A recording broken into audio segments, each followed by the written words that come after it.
কি তুমি শার্ট খুলছো কেন? না হয় নদী পার হবো কিভাবে? নদী পার হতে শার্ট প্যান্ট কেন খুলতে হবে? নদী পার হতে তো নৌকা লাগবে বা লঞ্চ লাগবে, এগুলো নাই? না না, আমাদের গ্রামের নদী হেঁটে হেঁটে পার হতে হয়। অবমত কোথায় যাচ্ছো? মা পানিতে নামতেছি।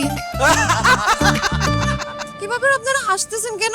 রাশেদ তোমার সাথে মজা করেছে। রাশেদ, তুমি এতক্ষণ আমার সাথে মজা নিচ্ছ?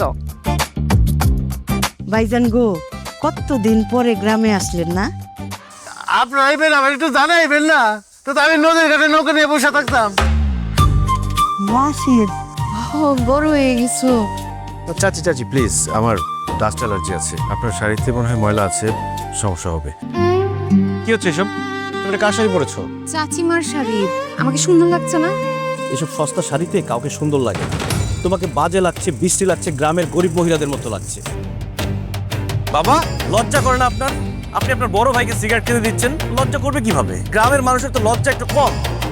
বৌমা দেখো, রাশেদ বাবাজি তখন আমার কোলে মুইটা দিচ্ছে। চাচি আপনার না কোনো কমন সেন্স নেই, কোনো কাণ্ডজ্ঞান নেই। আমার বউর সামনে এটা বলা দরকার ছিল। এই কাঁধের মধ্যে নিয়া ঘুম পাড়ানি মাসি বেশি গান শুনাইতাম আর ঘুম পাড়াইতাম। এই ভালোবাসার কি কোনো মূল্য নাই? মোর সন্তান কখনো আপন হয়নি।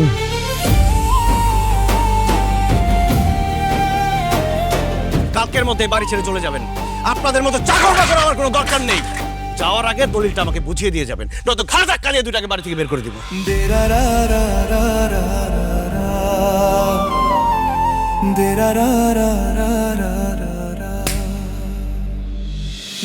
আচ্ছা কোন তো রাশেদের মতো আমার একটা সন্তান থাকলো না কেন?